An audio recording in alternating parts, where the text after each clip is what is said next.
Hey mate, can I tell you a very quick story about NAS Compares? You know, we've been running NAS Compares for a long time, and let's be realistic, it's a website on the internet.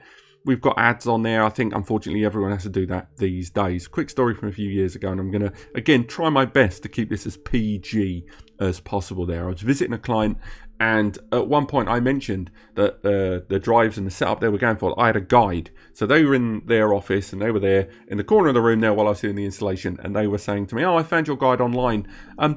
Quick question, why do you have so much porn advertised on the side of your website? And I was like, kind of, what? Sorry, what? And he was saying about, yeah, look, on the side there, it's, you know, all those advertising services there, that's a bit strange, isn't it? Aren't you worried about what people think? And of course, I'm sure a number of you are crying at the screen there, of course, the ads on the side there are cookie-based. And then I had to carefully explain to this person face-to-face that those are based on their own cookies and their own behaviour online. And I've got to tell you, Eddie, in that man's basement, I wasn't feeling great. I was pretty embarrassed indeed. So once again, another little tip there for those of you that ever hire a techie to help you out with your storage and keeping things in order. That is how cookies work, and that is how AdSense works. So when you do look at the adverts and you see a lot of smutty stuff there, maybe don't say to someone, well, why have you got this on your website? Because unfortunately, they will have to explain why it's there, and we don't enjoy it any more than you do.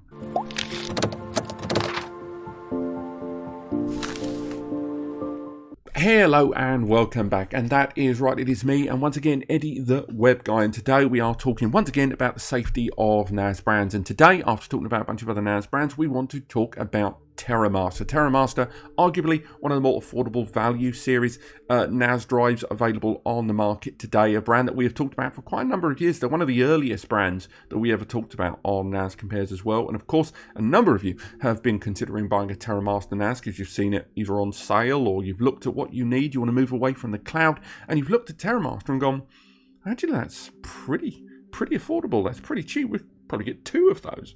And you've looked at them and then you've wondered, I wonder if they're safe. Because it's a good question. A lot of these systems that we have in our homes, in our business or whatever, we're connected to the internet and these things can go wrong. Ransomware, malware, system failure. So ultimately today's video we're going to go through 4 different things. The past of Terramaster NAS, we're going to talk about who buys Terramaster NAS, the expectations and the responsibility of both Terramaster and the end users, and moving forward, what Terramaster are doing in the future with their platform. So straight away, right now, Eddie, if I say to you, Terramaster NAS, what's going through your head right now? What I'm thinking, like, oh, that's really affordable, cheap hardware, and I wouldn't think too much about the software I'm getting, because then I would be thinking, like, yeah, I'll install Plex, I'll install my own cloud, any third-party sort of software on this hardware, because then it's really pretty good deal. Because this Terramaster system, just like any other NAS, is based on Linux anyway.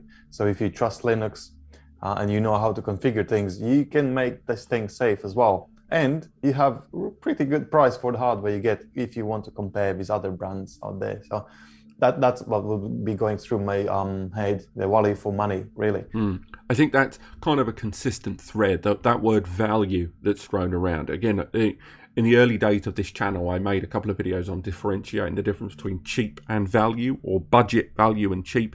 These are all words that people throw around, and some of them have more negative or positive connotations than others. If you say something is good value, suddenly it sounds quite positive. But if you say something's cheap, people hear that very, very differently. And I think Terramaster Solutions is very much in the eye of the beholder there. Now, in the past, when we've looked at them, one of the earliest descriptions I had for Terramaster Solutions, and I think this dates back to about 2018-19 series devices, no brand had evolved, in my eyes, as fast as Terramaster.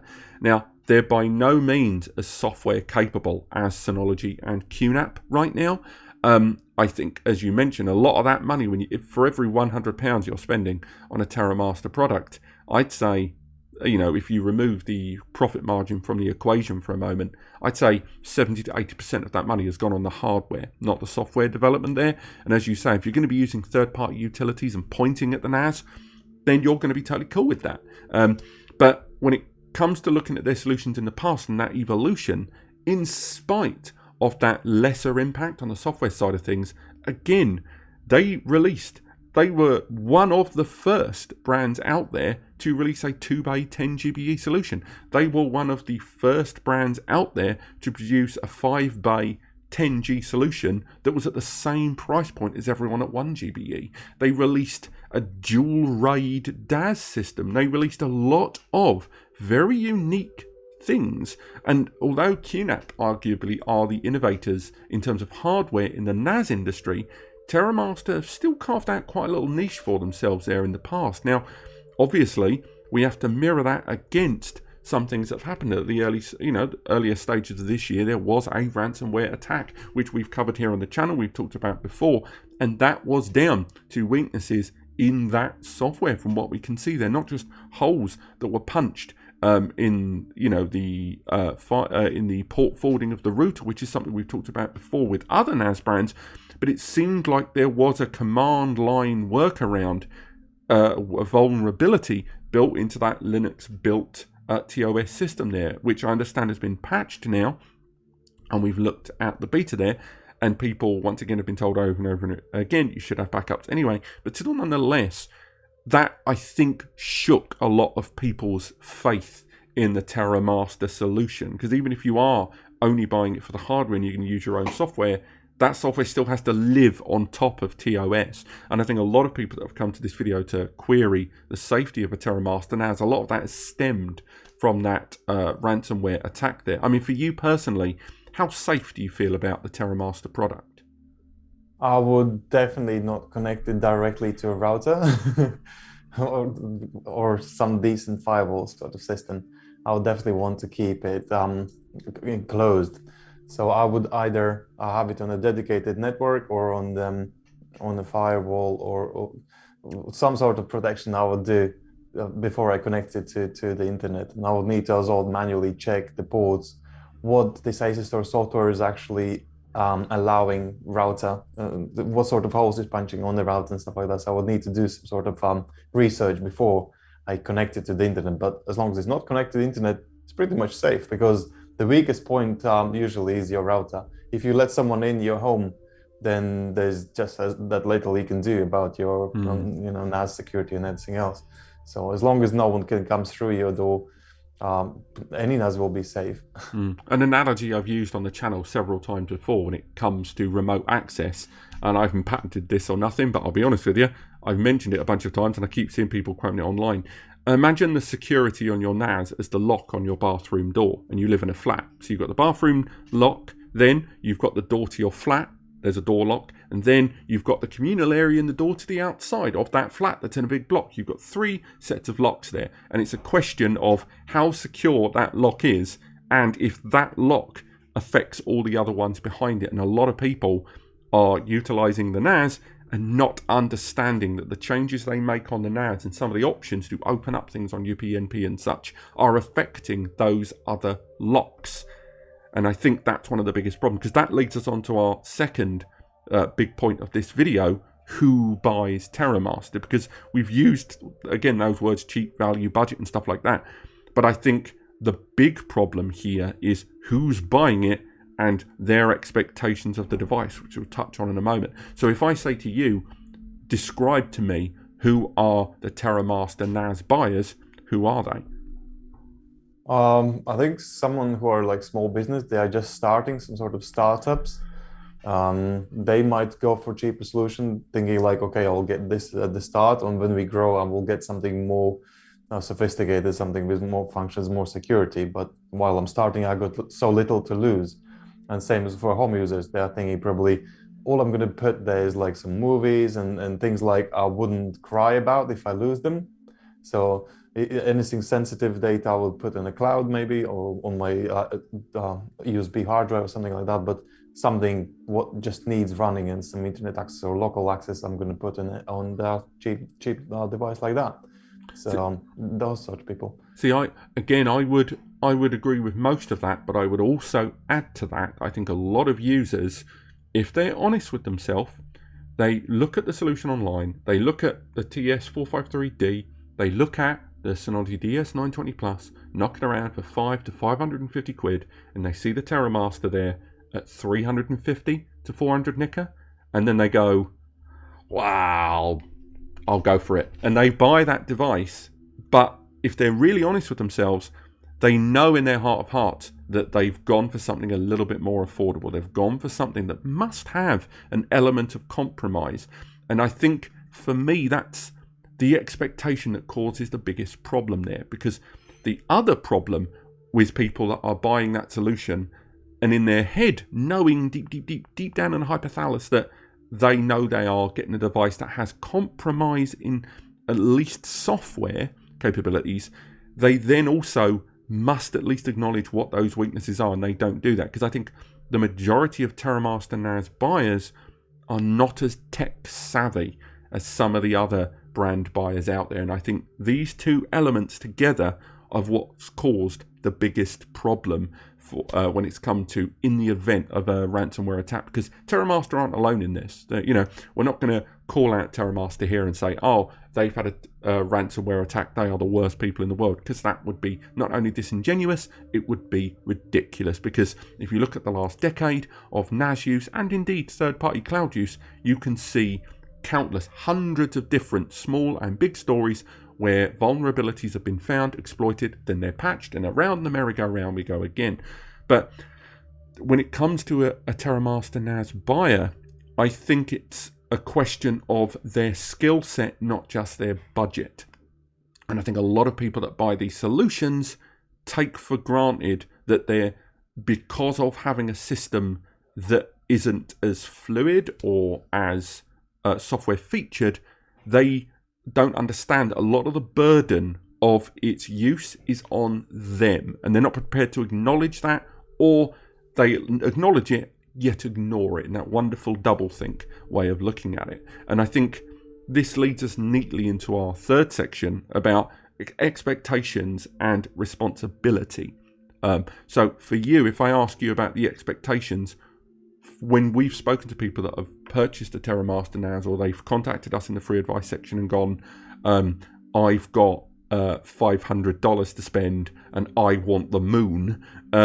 When you've been contacted by people and you've recommended Terramaster products, how do you find the expectations of the end user? Do they seem aware that, or at least publicly aware, or to you aware that they are getting a product that is a little bit more affordable for a reason?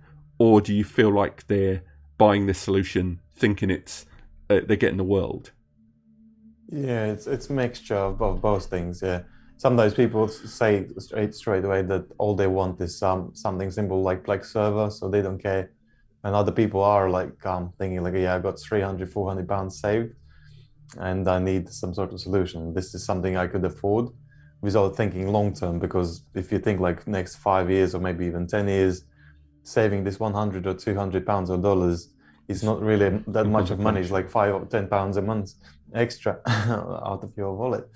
But they very often they oversee the security sort of side, because okay, if you want to save this $100 or $200 for the same price, you can actually get Synology router like MR2200 series router, which will serve as a firewall. Because with that thing in the middle between your router, main router, and your ASUS store and other devices in your network, you can easily set up things like geographical protection, say like only from UK or only from America traffic will be allowed, because so often hackers will be attacking you from eastern sort of country, somewhere there. It could be coming in anywhere. So if you say like, okay, most of the time I'm anyway in UK or in America, this is the only traffic I'm going to allow through.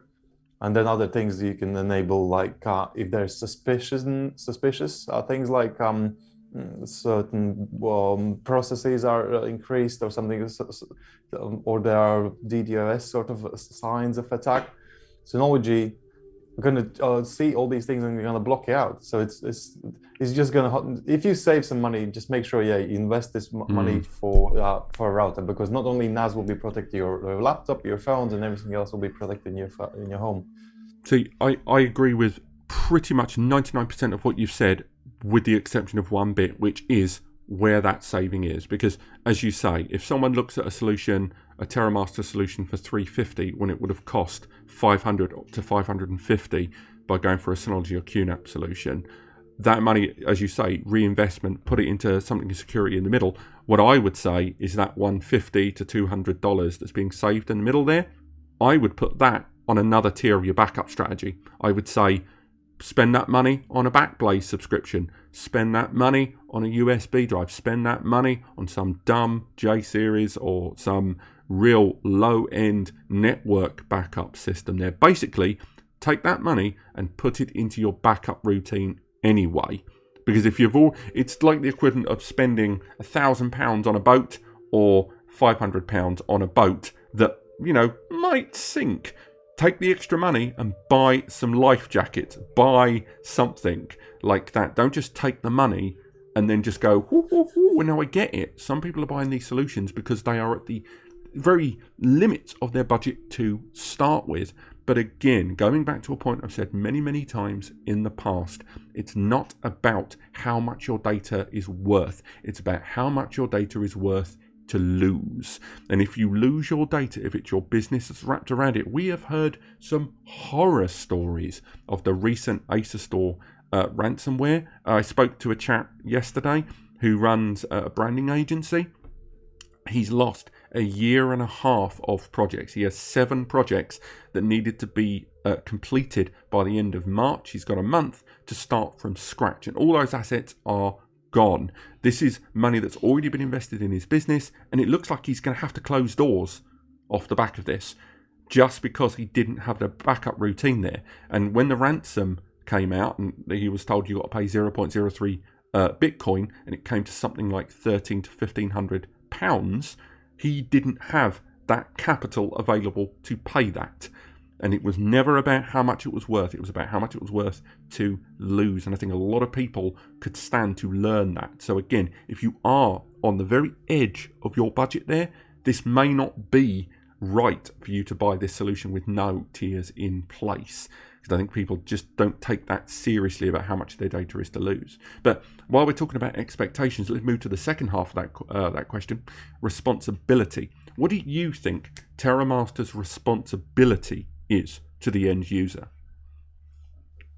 Very little, because they never have been advertising that by buying their products they will keep your NAS secure and safe.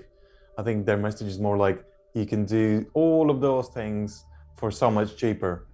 So I think responsibility is in your hands. How safe your box is, are you going to keep it? Are you going to do homework and you're going to secure those doors, or are you going to just enjoy the freedoms of doing all these things and letting other people in the world do the same thing with your NAS while you don't know about it? See, for me, the responsibility of Terramaster in this context of their budget series, realistically, they've got to produce a solution that will support your storage. They will give you the ability to run snapshots, the ability to run USB or remote level backups, the ability to connect with your storage pool, and the ability to create remote access. But every single one of those options, whether you're looking at the most recent release of Terramaster's TOS system or the preview beta that we tested a little while ago, they all have the little eye. They've all got little warnings there that tell you what you need to do, that you need to have a 2-step backup strategy, that you need, if you do enable this setting, that is recommended to have VPN, recommended that you choose these ports. It's presented there, and arguably it's presented in a slightly less user-friendly way than more value or budget series buyers might like. But at no point do Terramaster say that this system is bulletproof. It doesn't say that this system is a total backup. It says it can be used as a backup, but then it has to be a backup. You can't have the data on your phone and your laptop, send it to the NAS and then delete it from your phones. The NAS isn't a backup anymore. It's the only version of those files in existence. Which leads us into our final part of the video there about what Terramaster are doing to change things. Because after the Terramaster ransomware kind of encryption attack at the start of 2022, it has to be said that Terramaster has changed some things in their software. Now, some of the changes to the software in the current version of TOS 4 at the time of recording aren't as extensive as what I've seen in the preview of TOS 5. I'd like to have seen a lot more of those carried over to the current firmware updates. They closed the vulnerabilities that were there before, I think. Again, how it's changing, getting people to update their firmware. They didn't do like a remote force push or anything like that we've seen. It sounds a bit Star Wars. But with regards to their NAS, what would you like to see Terramaster change on a software level on their TOS platform moving forward? Maybe I would start with something called bounty program, like Synology is doing, because I think this is a really good indicator if that brand really cares about security. Because if you have a bounty program, that means you are welcoming all those hackers to come and hack their systems, and they'll get paid for doing that, so they could improve their products. Because otherwise, if you don't have a bounty program, there are black marketplaces where you can sell these vulnerabilities to other people who will actually target and attack to their devices.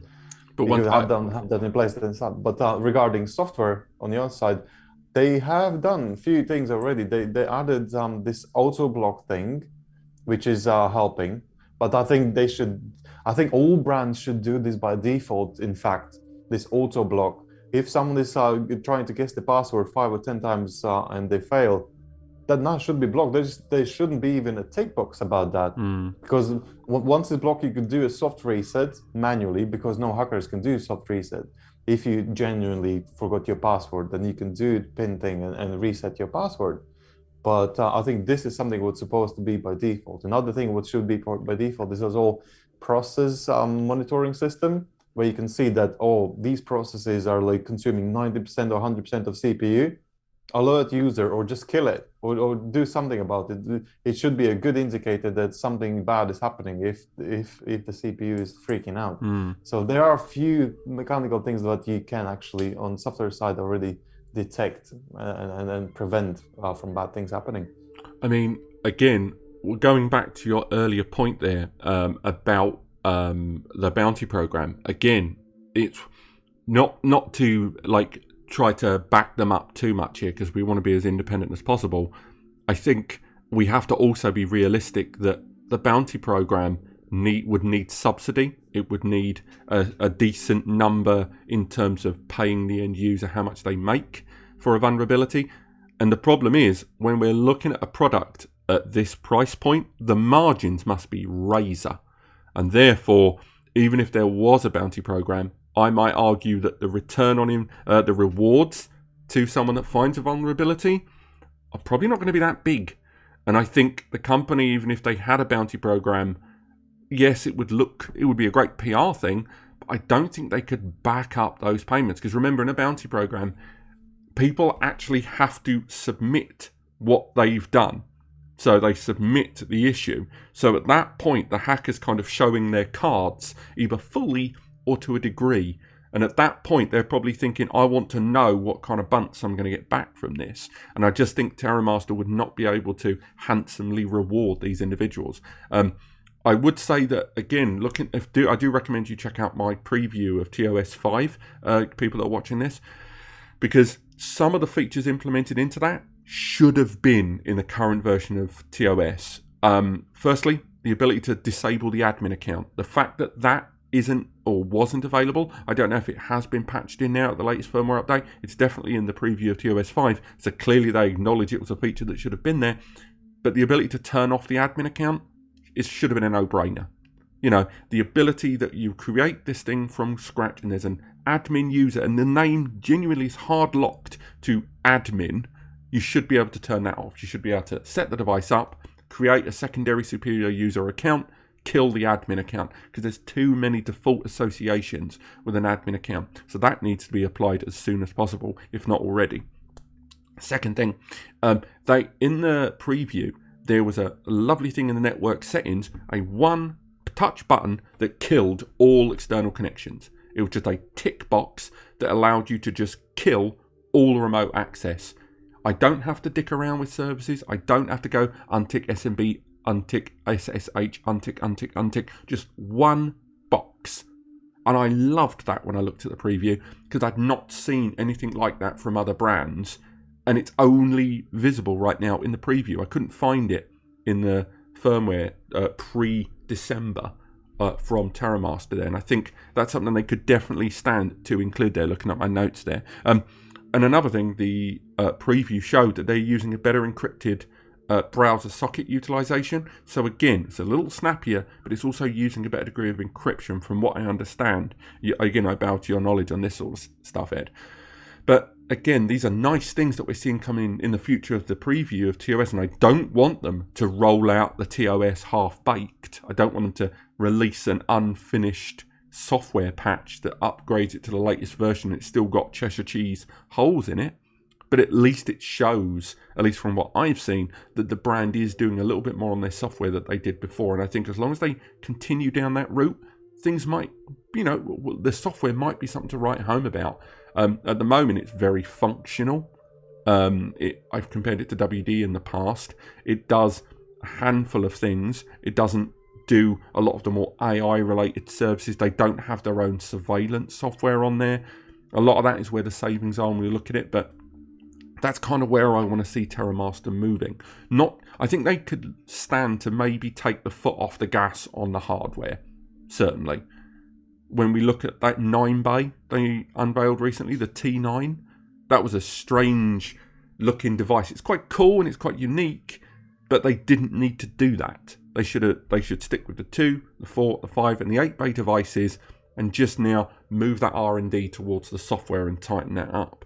But yeah, I think that's where I'd like to see the brand moving forward. I mean, for you, if you were to integrate a Terramaster product into your storage setup, I know you've got pretty much one of every brand out there, where would you put a Terramaster NAS in your hardware network environment? It would serve as a backup in my case, or if I had a Plex server, I might actually dedicate that box for Plex, because that's something I really don't care about losing or not working, in a way.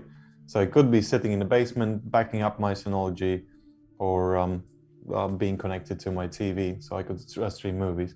But that's it. I wouldn't probably run a website on that thing, or database server, or virtual machines or anything like that. But simple things as file storage as a backup, yeah, I could. I think for me, I pretty much echo everything you've said there. I would use it as the network backup so it doesn't have remote internet access currently. I'd have it behind another system there. In terms of Plex, I would argue in 2022, the way Plex is handled on all the NAS brands right now, it's becoming a little bit more convoluted all the time. I don't know whether it's because of Plex needing that remote level access on your system, whether it's running through the Plex server or not, the remote server. But on Terramaster, it's still the most straightforward way to install Plex right now. So as a Plex device, it's probably one of the best options out there. And definitely in terms of raw hardware access for Plex, Synology at the moment has changed a lot the way their apps are installed. I think QNAP as well, due to the resource consumption of the overall the system in general in the GUI, it uses a lot more memory than it used to. So again, yeah, I think that's pretty much where I would personally put a Terramaster system in my network environment as a backup, or as you say, a Plex Media Server system. Or I would argue also for the likes of iSCSI as a mapped drive, so I could use my proprietary software and file management there. But this has been Terramaster NAS. Are they safe in 2022? I hope you found this video helpful, everyone. Again, it is a brand we're going to continue talking about throughout the year. Much like all the other brands out there, I'm sure they've got a lot of new hardware coming. I hope they've got some innovations on the software as well, TOS 5. But do you think we've covered everything today, Eddie? Yeah, I think we did. Cool, excellent stuff. Otherwise, thank you so much for watching. Click like if you've enjoyed the video, subscribe to learn more. If you are interested in getting some help choosing the right solution for you, there's always the free advice section linked in the description. You can find it down there. Again, completely free, run by two humans, me and Eddie the Web Guy. We answer pretty much every inquiry we can on there, but we're humans with lives. If you've looked at how much it costs to hire a techie, a free advice system, it might actually be just the thing for you if you're already on a tight budget. Also, of course, when we do run that free advice section there are donate buttons. Use them, ignore them. It's totally up to you. And we don't do anything with your email because we couldn't give a crap about your email. Thank you so much for watching, and we will see you next time.